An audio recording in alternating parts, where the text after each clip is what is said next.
Good morning, Transplant Helper community. My name is Jim Merle, and I wanted to pause today for just a little bit, kind of give you a follow-up on my 7-year checkup I had back on yesterday and the day before, how things went. Really not just for me and sharing my experience, but more than that, sharing my experience so that hopefully that can help you and impact you when you cross little bumps in the road, like I'm going to tell you I have in the next few minutes. Now, let me remind you that I've said for a long time, transplant is a treatment and not a cure, okay? Transplant is a treatment and not a cure. And basically all that means is that once you're transplanted, you're not completely cured, as in you'll never have to deal with anything else again. As a matter of fact, you're probably going to have to deal with several issues, whether they be unrelated to the original transplanted organ or related to that organ. You're probably going to deal with quite a bit as you go through this journey. But that doesn't mean this journey is not worth it. That doesn't mean that you're not grateful, you're not thankful for the wonderful gift. It just means that you deal with some stuff, okay? That's kind of how it is. And you might remember that on last year when I went in to get my standard workup, which includes blood work, x-ray, EKG, echocardiogram, ultimately a heart cath, kind of an angiogram type cath. They don't do biopsies on me anymore. I'm too far out and I've never had rejection, but they do the cath to check for pressures, to check for blockages, that sort of thing. They did discover on last year that my aortic valve was completely stenosed. That means hardened. And so I had what they called then severe aortic stenosis. And I was having quite a bit of problem at that point. Winded, a lot of fatigue, not really able to exercise like I once did. I knew something was up, and I knew that that was a potential for what was going to end up happening to me. As it turned out, it was severe aortic stenosis, so they proceeded at that point to try to determine what to do. Ultimately, they decided to do a TAVR procedure. That's a transcatheter aortic device implant, which is a valve replacement that goes through a catheter. In my case, they went up through my groin. They can do that through an incision inside of your chest. A few different ways to do it, but anyway, mine worked out best, and thankfully, obviously, that did not result in a full open heart surgery, which would have been a whole lot harder to recover from, a whole lot more dangerous, whatever. So I became, at that point, the first transplant recipient who also received the transcatheter aortic device, or TAVR. So I guess I kind of set the standard right there, and I've done very well. As a matter of fact, I recorded several videos in succession after the procedure was done to show me doing different things exercise-wise, climbing up the hill behind this part of our property, all that kind of stuff. And I did all of that to show that I had made a lot of progress, and I did then. And so therefore that was done back early last July. So almost a year in a few weeks or whatever. But early on, that did a lot for me. Gave me a lot more stamina, a lot more energy, a lot more get up and go, all that. I was thankful for that. Now, as time rocked on throughout this past year, and especially the last several months, I haven't shared it with anybody. I hadn't told anybody. My wife knew it, but I hadn't shared with you that I'd kind of been getting back to the same boat. Kind of began to feel a lot more winded. A lot more fatigued, back to napping maybe 2 hours a day when I can. Most times when my children lay down for their nap, I go down for my nap and I end up napping. But the thing that's been so aggravating is the windedness. Not just huffing and puffing out of breath, but simple things like our property here has a little rise to it. And if I tried to walk from the front of our property out to the back of our property here, I would get winded and start to feel some of the muscle shooting pains in my muscles and all, which lets me know that there's low oxygen that's happening right then. As I explain to people sometimes, I know something's up when I can walk, but I can't talk and walk. Not that I have to talk and walk all the time, but you like to be able to get out. My wife especially, and the kids, we get out sometimes and we go for a walk, and we like to have conversation when we do that. I couldn't do that. And so just really hard for me to keep my wind. I knew something was up. Not sure what. I didn't know if I had a valve going bad, that valve going bad, something else going wrong. I didn't know if I was in what you might call heart failure again. Just bothersome. And again, I didn't share any of that. I was just going to wait and see. So the whole time leading up to this appointment, even though it was set for last month and then canceled and made back up for this month just a couple days ago, the whole time leading up to it, I wasn't worried, but I was thinking to myself, they're going to figure something out in this. So fast forward, I went to my appointment on Monday, which again, the Monday appointments include x-ray, EKG, echocardiogram, and then seeing the doctor, blood work also. I went in, sat down and talked with one of the doctors right then. He basically, from just looking on the outside with no heart cath to look at, he said you do have some sort of restriction, some sort of blockage, it sounds like. Your blood pressure has been reflecting that, which my blood pressure for the last month or two, whenever I would check it at home, would be like 140 something over 90 something, so kind of high on the higher part. They had already put me on a small blood pressure pill a few weeks ago to no avail. My blood pressure was high in clinic the other day, so he said based on those things it looks like you got some sort of blockage, some sort of restriction. He says your muscle may be getting stiff or thickened. It's being overworked, and so the best advice he could give me then was wait till we get in the cath lab tomorrow and get some real answers. That's why I made the video the other day about the AlloMap versus AlloSure versus AlloCath, not AlloCath, but versus heart catheterization, and why I choose the heart cath, because even though there's so much you can learn about rejection from AlloMap and AlloSure, those blood tests that are simple, non-invasive, there's nothing that you can learn about actual heart function from that. And a lot of us, not all, but a lot of us need to know more about heart function than they do rejection. Rejection is just not an issue for me. I've never got anything but a R0, so yeah, I hadn't dealt with it. But I have had several issues as far as blood flow, blockages, that sort of thing to keep out for. So anyway, he said just have to wait to see what we get in the cath lab tomorrow. He also added to that basically all that he knew I could do at that point was let's keep getting the blood pressure down. We may have to double your blood pressure meds or something like that to get you helped out until we can figure something out. He said if we don't figure it out in the cath lab tomorrow, we're going to put you on a treadmill test, which is the pulmonary kind, where they put the mask on you and they make you increasingly walk and run faster and faster and basically try to get you out of breath and see what's happening there. He said it could be a pulmonary type issue. It'll be heart related in that, but pulmonary issues that could have been present, and just proves a lot of things. That in itself can go back to the thickening of the heart wall. If the heart wall is thickened or stiffened, what basically happens is the heart will be able to squeeze the blood just fine, but it doesn't relax out to refill very well. Therefore, you don't get enough blood flow, you don't get enough oxygen. It's just a whole pattern there. So anyway, been feeling a little bit winded. Tried not to share that. Tried to cover that up on the videos. There have been several videos where if you'll watch very closely, especially after I've been talking for a minute, when I get toward the end, you'll hear me kind of just trying to get through and trying to push, or my voice kind of gets lower and lower toward the end because I can't breathe as well. So dealt with that. Anyway, day 2, go in the cath lab. My favorite, best doctor, the head of the whole program at UAB, Dr. Jose Talaj, is in the cath lab that day, and so I know if he's in there, things are going to go well. By the way, in the intermediate, I had that COVID test I shared with you on another video. If you didn't see the COVID test, you need to watch that. And but it was all clear. So I go into cath lab on Tuesday, 2 days ago on Tuesday, and things go as they always do. They got me back first case in the morning, got me back immediately. My calves usually take, I don't know about yours, you can comment below about how long your calves usually take, but my calves, when I'm getting a left and right through the femoral artery, usually take anywhere from 45 minutes to an hour and a half. I've had them last up to 2 hours, and that's pretty uncomfortable to be laying flat on a slab.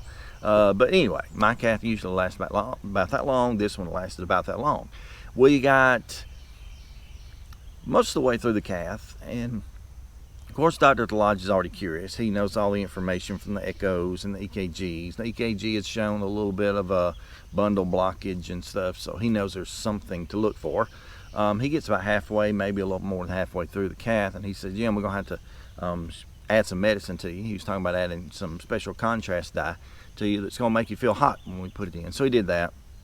Shot that in my veins, and yeah, boy, it makes you feel hot. Everything just kind of flushes over. My hair felt like it stood up. It's hot for just a minute, but that's kind of the contrast dye stuff. He did that, and you could tell that he was very interested in the shots and the measurements he took right after that, which he did. When he got done, we cut up and joked like we always did in the middle of that. Excuse me, really allergies kicking in. When he got up and got done, he turned and said, we're going to put a plug in you. which if they do a plug, it's also called a closure device. If they do one of those, that can be a real plus, because instead of laying flat on your back with a sandbag on your leg for 3, 4, 5, I've been as much as 6 hours waiting on it to stop bleed. You can generally get up and go pretty quickly. With this particular plug, they say 1 to 2 hours, no sandbag or anything. You lay flat or at a very slight elevation, but you can get up and go. So they went ahead and placed the plug. Funny stories to go with that, but I won't share those. Placed the plug, rolled me out, and as they were rolling me out, he said, I said, what did you see? What problems did you see? He said, well, your heart is too strong in the middle. Excuse me. I said, too strong in the middle? He said, yes, I'll come back and explain that later. So fast forward, he did come back in just a few minutes. He came back in my room where I was kind of recovering there, and he explained that the good news was my heart valve was completely clear. He said there was a concern that it was leaking. It was not leaking. It's perfectly fine. Looks great. So no issues there. Nothing's closing up. No blockages in that way, which was a fear. So I'm still going through the list thinking, okay, well, what could this be? Because I still don't feel great. He says, but what we are dealing with is the middle walls of your heart are thick. And he said the way this probably happened is when your valve was bad, and of course we actually went 7 years with a bad valve, but we went about a year with a pretty bad valve. He said when we went with a bad valve and it was trying to constrict the blood and the blood flow was being restricted by the valve itself not operating correctly, it put a lot of strain on the heart, which strengthened the muscle. The muscle compensated itself. In your case, it was the middle walls of the muscle that compensated. The outside walls came out pretty good. There's a potential they could have been damaged. They weren't. But the middle wall came out a little bit thick. It hence is somewhat damaged. He said, and even though now we've restored blood flow through that brand new valve, you still got a muscle that's too thick. And so he said you can imagine your middle walls and the outside walls, they're trying to close up and of course expand to bring the blood in and out like that. And that middle wall being too thick is taking away some volume from you. So he said what happens is when it tries to close up, because the middle wall is so strong, it's more than likely pulling to the other side and almost collapsing on itself. So it's kind of overreacting to where it all should be just working like a well-oiled machine, as you might say. It's kind of overreacting. It's kind of closing on itself, restricting some blood flow. That kicks you into the fact that you don't get quite as much oxygen as you need. And he said that explains why on a general day, just sitting around doing nothing, you feel pretty good. And I told him this, that if I take just a regular walk, just like a walk, just down a sidewalk, down a street, I seem like I can go forever. It's when you add an incline, it's when you add a staircase, it's when you add that I need to carry one of the kids in my arms, or anything for that matter, any stress or strain, extra weight or extra effort that has come in, that's when I go immediately winded and start having trouble. He said that explains all of this because your heart muscle is collapsing on itself under duress. And so, that kind of explained a lot. He said that it's not really something that can be reversed very easily. It's probably damage that is done and is done. However, it should not be that problematic if we can manage a few things, mainly if we can manage the blood pressure. He said we need to get that heart muscle, the whole heart muscle, to an extent, to relax, get the blood pressure down so that it just doesn't, work against itself so hard as it is now. And so he changed my blood pressure medicine to a new kind that I only take once a day, so I'm taking that at night because I don't even want to know what it makes me feel like. But hopefully that'll help, and it'll take a while. Blood pressure medications always take a while to get in your system to kind of have to monitor blood pressure. But he said we need to get that blood pressure back down, like it used to be, to say 125 over 75, and get that down, and that will help to prevent any further damage. Okay, so nothing really severely wrong now. We're just trying to prevent further damage by keeping the blood pressure down. He did advise me to continue to exercise and to push through, but advised me that when I did so, at least for a while, until we get the blood pressure under control and some of the pressures in the heart under control, it's likely going to make me feel terrible. And it's likely going to do just what it's doing now. I'm going to feel winded, I'm going to feel fatigued, I'm going to end up having to take a nap, and it's the cycle. And he said, I'm not going to lie, this could be something that you just deal with. you know, to an extent. We just don't want to make it any worse. So that's kind of the update on me. I haven't shared with anybody yet. There's nobody, I guess, now but you who've heard that type of the detail of what went on. But it's just a reminder to me, again, transplant is a wonderful thing. It's a beautiful gift. It's amazing that this is even possible. But at the same time, transplant is a treatment, not a cure. And so I got a treatment in my transplant. Heart was swapped out, got a good one. I haven't had any rejection. Wonderful. Strong heart, for that matter. Probably too strong right now in some parts of it. But there are some problems, residual problems that are going to kind of over the years kick out, and you know, you'll have different issues, blockages, pressures, a whole lot of stuff could go wrong. So what you want to have, and what I want to have, and what thankfully I do have, you want to have a couple of different plans in order. One, that plan has to include what's wrong with me and how can we fix it. And two, has to include, can we fix it, and is it get overable, is my word. And so be sure that when you go into your doctor, let me tell you a key to this, and I talked about this the other day. The key to the services, if you will, the care that I get, I think still comes down to relationship. Dr. Lodge and me, we're just like that. We can talk to each other, we can carry on, we can cut up. We did in the cath lab, a lot of fun in there while he was working. But you know, there was communication, and he was willing to tell me what I needed to hear, and just like he knew I'd want to hear it in a way that I could understand it. So it made sense to me. I don't have a technical term for what your thick, fat heart muscle in the middle is and why I ain't collapsing, but I tell you this, it made sense, and I know that it's correct. And so now I know what I can work with. And you know, sometimes just knowing what's going on does a couple things. One, it validates that you're not some kind of blazing crazy idiot that's making up something, but it also makes you feel more comfortable because you say, okay, that's what it is, and maybe in this case that's all that it is, and so we deal with it. So anyway, that's my follow-up. I don't expect any of you to deal with exactly the same thing, but if you deal with something similar, just be glad if you do that you've got a good team that can help to handle that, and just know that you will do fine. Transplant's a treatment, not a cure, but boy, it's a good treatment, and it's leading us toward a long, healthy, opportunistic life if we have the chance. Okay, so I want to thank you so much for joining me. Thank you so much for all of you who reached out and said, you know, how did it go? What's going on? You know, what were the results? A lot of you were concerned about that. Kind of not shocking, but surprising, if that's even possible. But I definitely appreciate it. I love each and every one of you. And until I see you on another video, stay stronger, friends.